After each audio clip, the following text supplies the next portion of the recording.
We're joined now by Dr. Céline Gounder, CBS News medical contributor and the editor-at-large for public health at KFF Health News. Doctor, so great to see you. Thanks for coming to Washington for this important conversation, because it's been a pretty chaotic week at the CDC, to say the least. We've seen the ouster of the head of the agency, who'd only been confirmed by the Senate this summer. She's now mounting a legal challenge to that. Other top officials also departed. They're still reeling from a shooting at the headquarters in Atlanta a few weeks ago. Why are these departures so important to take note of? And how do they affect you, me, and everybody else in terms of health and medicine? I think it's really important to understand that this is not just palace intrigue. This really does affect all of us. So not just the director, but the people in charge of respiratory infections, vaccine safety, the chief medical officer, the person who was in charge of public health data also resigned earlier this week. So these are really key positions, not to mention that a lot of the directors of the different centers, because it's centers plural, have also been forced out over the last several months. So you're really dealing with a leadership vacuum at the CDC. So this is not business as usual. And so specifically, how does this affect you and me, folks watching at home? So first of all, vaccine policy. Vaccine policy is now being made by political fiat and communicated through social media rather than a transparent, open scientific review process. And so we're seeing the reversal of previous recommendations, which will also confuse whether insurance will cover certain vaccines for certain people. And it's already sowing tremendous confusion at pharmacies as well as doctors' offices.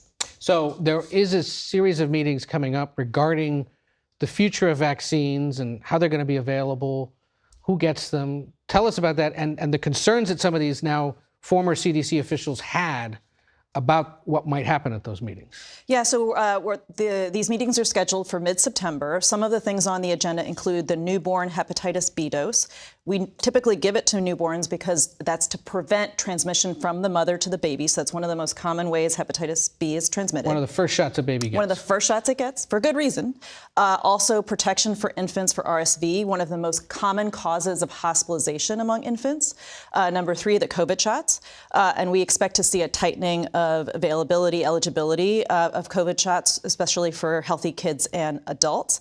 And then finally, the combined measles, mumps, rubella, varicella vaccine, and revisiting longstanding childhood vaccine recommendations would really be unprecedented here. So it's basically every shot you get from like 0 to 18 is now up for debate. And then the COVID shot, of course, which is an important one for many people on a regular rolling basis. Yeah, some really basic things that we have counted on for a very long time. Some of the core concerns with the process involve cherry picking of data, scientific reviews being altered or pulled, and unvetted studies being rushed into the process, into policymaking. And this is really an inversion of radical transparency. Yeah. There's an example in recent days, because fall's coming, COVID picks up. We've already seen one example of a school in Kansas City that was forced to shut down temporarily due to COVID, and there have been spikes in Arkansas, Louisiana, New Mexico, Oklahoma, Texas especially. What do people at home need to know as the fall approaches and COVID starts to spike? Well, I think first of all, vaccinations are for many different purposes. So it's to prevent severe disease, hospitalization, and death. But for a lot of people, you may not be able to call in sick from work very easily. Like for us, it's really hard to take time off, even if you really are sick. You might want to keep your kids in school. And so the best way to keep yourself at work or your kids in school is for them to get vaccinated so you and they are not getting sick. And we should point out, by the way, that school closed, set to open again on Tuesday, but the fact that they had to close it all right as the school year is beginning is a sign potentially of things to come. People don't get their shots. Let's bottom line this. I'm a 42-year-old guy with asthma. Am I going to have issues getting my COVID shot? You will not, because even though you're under 65, so the recommendations or the FDA approval is for people 65 and older, they are all good. They can get their COVID shot. Under 65, if you have at least one risk factor for severe COVID, you can also get your COVID shot. So you can absolutely, that's not an issue for you, Ed. But it's, kids under 18, a perfectly healthy spouse, aging parents. Yeah, so aging parents over 65, they're eligible. But say you're between 6 months and 64 years of age. and you do not have a risk factor for severe COVID. That is the group where we really have a lot of uncertainty. Now, I should point out pregnancy is a risk factor for severe COVID. So your healthy wife, let's say she were pregnant, which I don't think she is, but if she were, she would be eligible for a COVID shot. All righty. Dr. Céline Gounder, we love having you to help us understand all this. We appreciate you coming down. Good to see you. And we will be right back.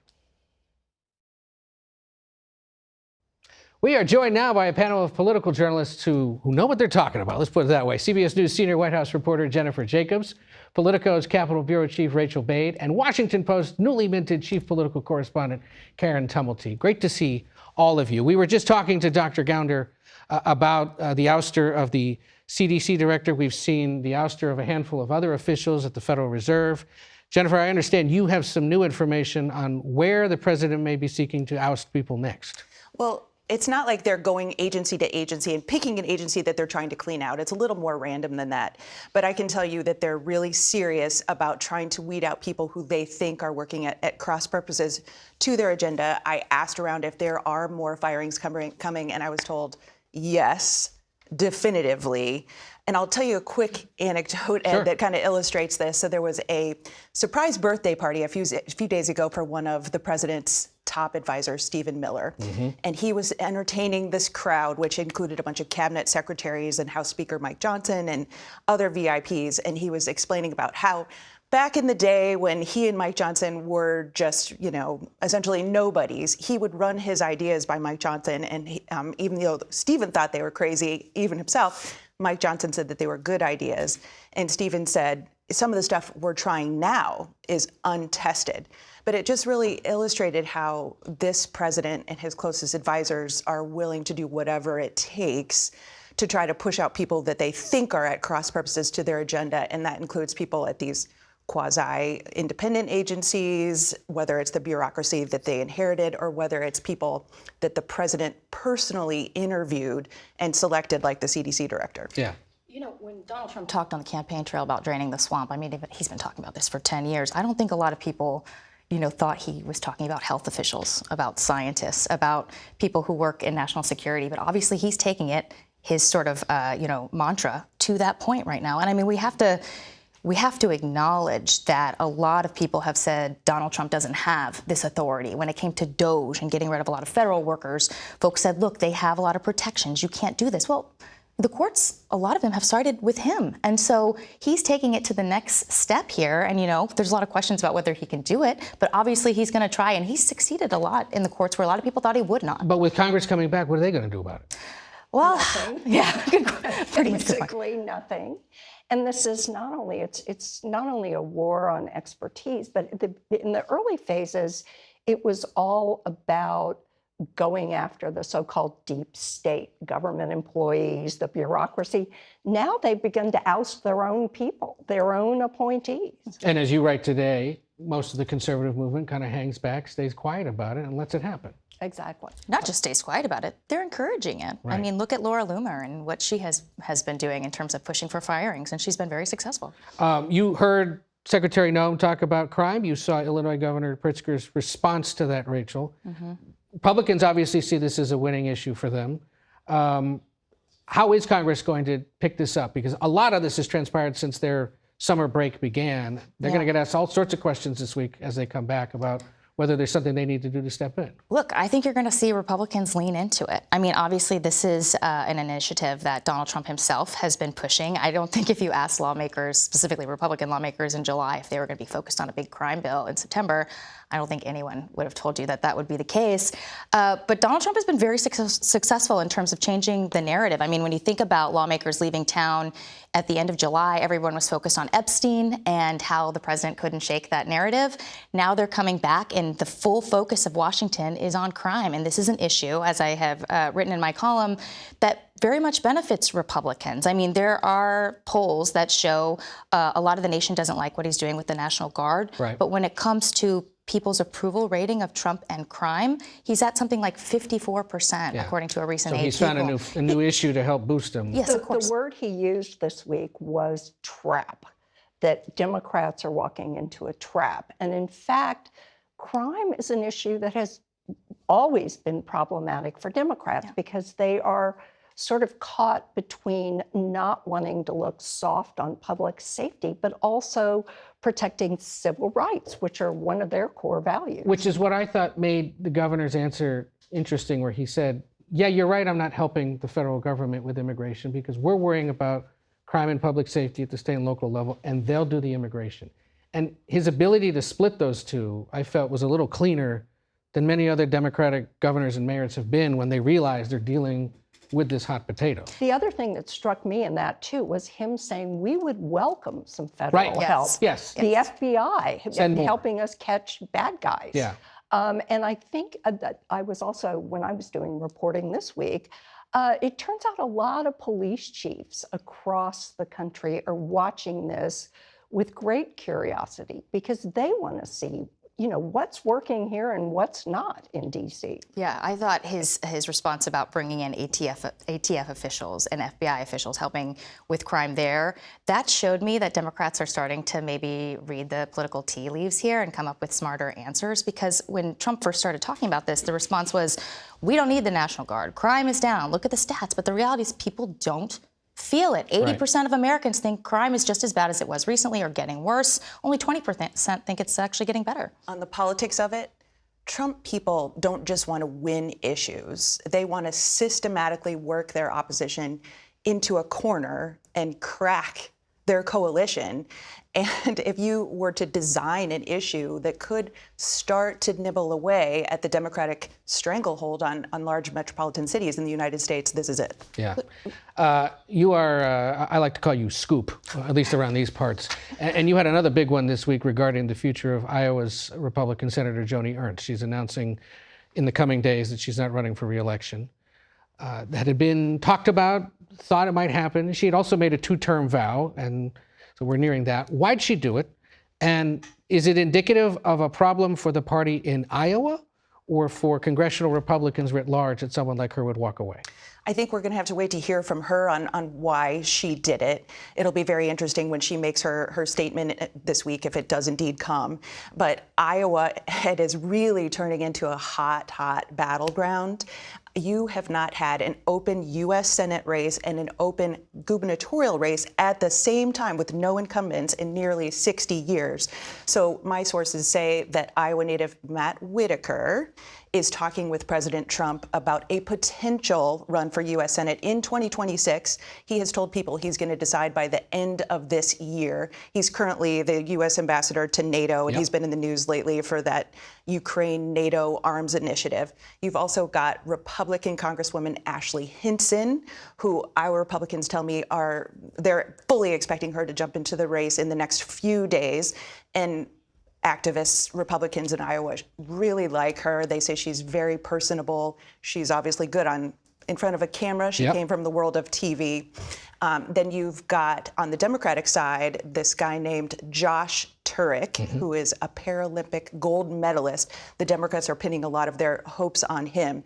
So you could potentially have an open congressional race, 2 other congressional races that are really tight, the open Senate race, the open gubernatorial race. Iowa's going to be a hot battleground. Which is exactly what the Democrats want, because you've now forced the Republicans to spend money in a state they thought they had when they're also recruiting big names in other states. So this is a problem for them. Yes, it's definitely a challenge. I mean, if Ernst were to run for re-election, she would be a shoo-in. Same thing with Tom Tillis. I mean, he retired in North Carolina. And what this shows us is that there's very little room for discontent or for pushback in, Trump's second term. I mean, Ernst ended up voting for Pete Hegseth, yes, but there was a time where she was potentially not going to. She got pummeled. I mean, I'm talking death threats. I mean, it was ugly. And my understanding is that she has told people that really soured her on politics. That's the same thing that happened with Tillis. And now, Republicans have to worry about defending that state as well. But if it turns out that Iowa is truly in play as red as it has been, I mean, that does suggest the potential for a true wave election next year. I will say, we were at the Iowa State Fair a few weeks ago, and I was struck how many people stopped me to say, I'm not happy with what he's doing, the president, or I've got issues with the governor, or I've got issues with Senator Ernst. I had not been approached that way by Iowans in recent years, and it suggests something could be there. The fact, though, that they've gone sort of retreading to get Sherrod Brown to run, and other names that Chuck Schumer is eyeing, former members of Congress, former Senator Roy Cooper, the governor of North. I mean, is that 70-something? right? Yes. At a time when the Democratic Party is looking to get younger, it sure seems like Schumer's leaning on older officials to do this. Is that the key to their success? Well, I do think that both Sherrod Brown and Roy Cooper are incredibly strong candidates. But elsewhere, I think they ought to let the primaries play out and let some of these younger, fresher faces emerge. Right. Karen Tumulty, Rachael Bade, Jennifer Jacobs, thank you all for being here. Great to see you all. And we'll be back in a moment.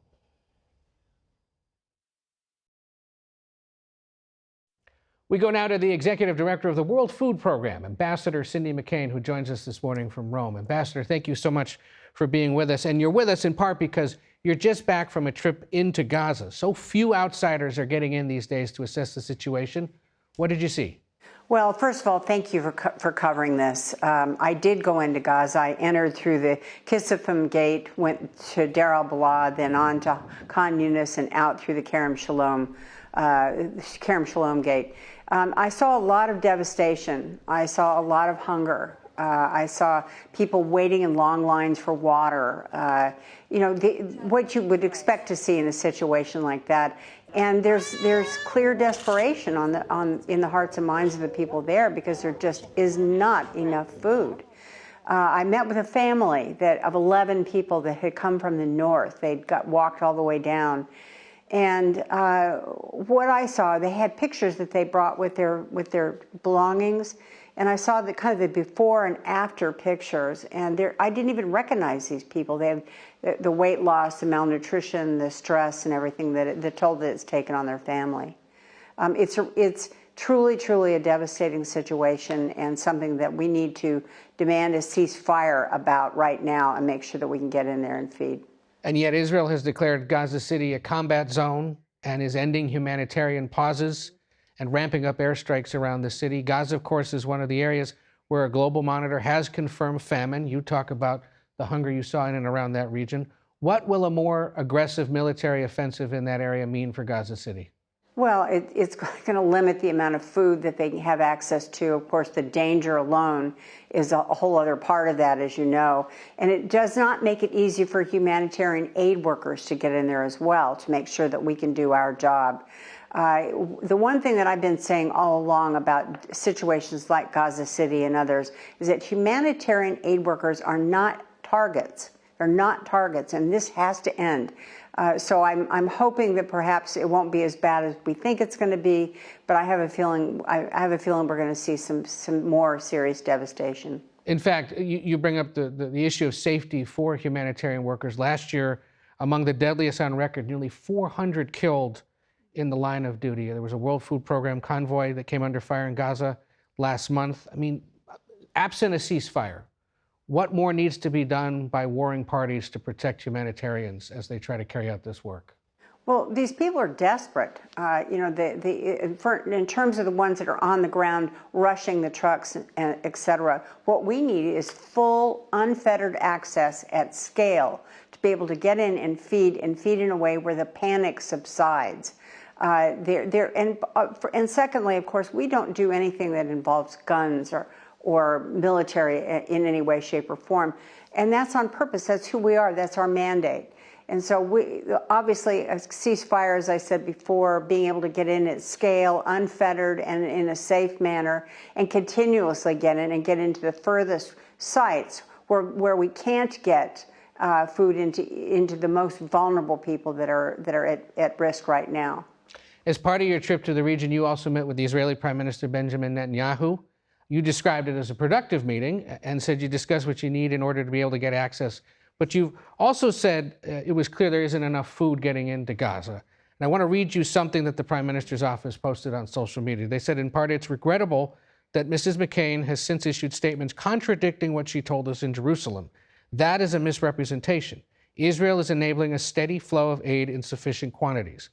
What's your response to the Prime Minister? Well, I stand by what I said. There's not enough food getting in. And without a full ceasefire and the ability to get in, as I said, at scale, unfettered, making sure that we're safe doing it as well, that's the only way we're going to be able to feed people. We have, in recent weeks, been able to get a little more food in. So that's an accurate statement. But it's not enough. It simply isn't enough to be able to do the job and stop malnutrition, starvation, and all the things that have occurred as a result of it. Let me add one thing to that. Malnutrition and starvation and famine of any kind, it's not just about food.